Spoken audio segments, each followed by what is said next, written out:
There in spoken English, हम there का spoken English में कैसे यूज़ करें ये हमें जानना है। ठीक है, कहीं पर कुछ है और किसी एक चीज़ के अंदर कोई दूसरी चीज़ हो तो हम यूज़ करते हैं there.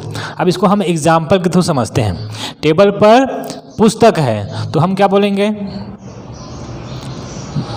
There is a book on the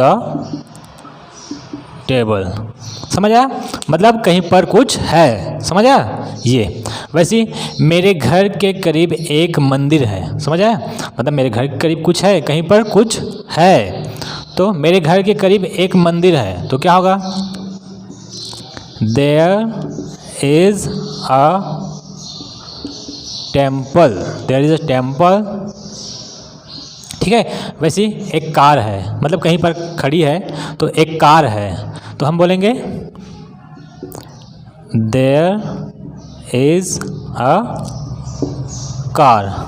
यहाँ तो समझ आया, कहीं पर कुछ है। वैसे किसी एक चीज़ के अंदर दूसरी चीज़ है, इसका मतलब क्या है, मतलब कुछ जैसे कि हम एग्जांपल से देखते हैं, गार्डन में एक बड़ा पेड़ है, मतलब एक गार्डन है उसके अंदर फिर कोई दूसरी चीज़ है। ठीक है, एक गार्डन है उसके अंदर कुछ है, कुछ दूसरी चीज़ है। जैसे कि गार्डन में एक बड़ा पेड़ है तो क्या होगा, तो there is a big tree in the garden. समझ आया ना, कहीं पर कुछ है या किसी दूसरी चीज़ के अंदर कोई दूसरी चीज़ हो।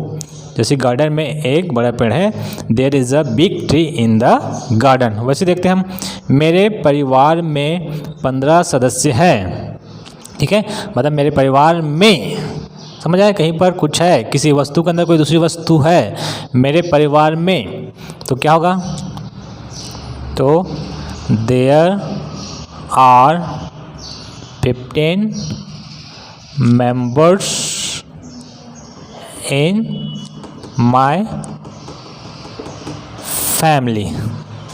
समझ आया। तो अब हम देखते हैं कि ये प्रेजेंट में कैसे बनेगा, पास्ट में कैसे बनेगा और फ्यूचर में कैसे बनेगा। हमारा पूरा जीवन प्रेजेंट, पास्ट और फ्यूचर में बीतता है तो हम या तो प्रेजेंट के बारे में बात करेंगे या तो पास्ट के बारे में या फिर फ्यूचर के बारे में।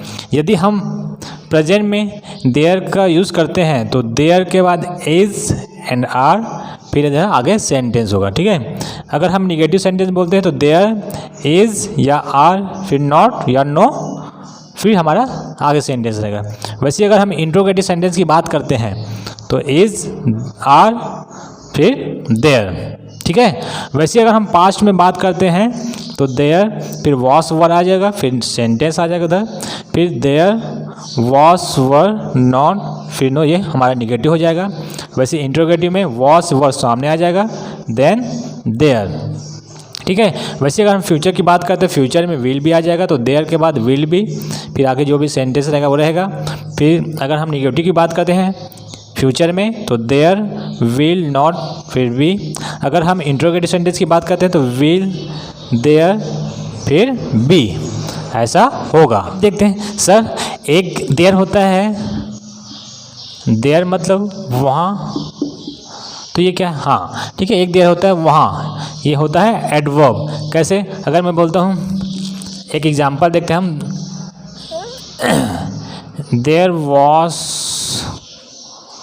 अ big tree, there was a big tree, एक क्या था, एक बड़ा सा पेड़ था। ठीक है, अगर मैं ऐसे बोलता हूँ इसको, there was a big tree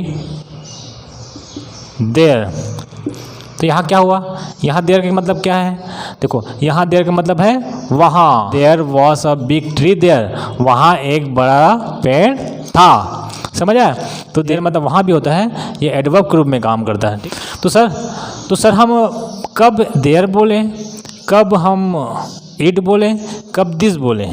ठीक है, कब हम देयर बोलें, कब हम दिस बोलें, कब हम इट बोलें। देखो कब हमें देयर बोलना है, कब हमें दिस बोलना है, कब हमें इट बोलना है। ठीक है, अगर मैं नॉर्मल सी बात करता हूँ, कहीं पर अगर यहाँ कहीं पर कार खड़ी है, ठीक है, कहीं पर कार खड़ी है, मान लो कि वो सपोज दैट कहीं पर कार खड़ी है, मैं बोलूँगा देयर इज़ कार, ठीक है। अब यह मदर यह कार नहीं है, यह बाइक है, ठीक है। अब किसी ने कहा देयर इज़ कार, तो मैं क्या बोलूँगा, no this is not car, this is bike. समझ आया? अगर मैं उसको इंडिकेट करता हूँ, उसको मैं बताता हूँ कि यह कार नहीं है, यह बाइक है, या यह बाइक नहीं है, यह कार है, तो मैं क्या बोलूँगा, दिस। जैसे कि यह मार्कर है, ठीक है। अब कोई बोलता है कि यह पेन है, तो मैं बोलूँगा no this is not pen, this is marker. सामने वाले को पता नहीं यह क्या है, तो मैं इसको इंडिकेट करता हूँ, उसको बताता हूँ, तो मैं यूज़ करूँगा दिस, या मैं इसको इट भी बोल सकता हूँ, ठीक है, इट इज़ मार्कर या दिस इज़ मार्कर, ठीक है। अगर हम नॉर्मल से ऐसी कहीं पर कुछ है बात करें तो हम बोलेंगे दिस इज़ कार। अगर सामने वाला जानता नहीं, उसको बताना हो, तो हम इसको कहेंगे this is car, this is not bike, या और हम इट भी यूज़ कर सकते हैं। समझ आया? आज के लिए बस इतना ही। अगर वीडियो अच्छा लगे तो लाइक और सब्सक्राइब जरूर करें। Thank you so much, bye bye.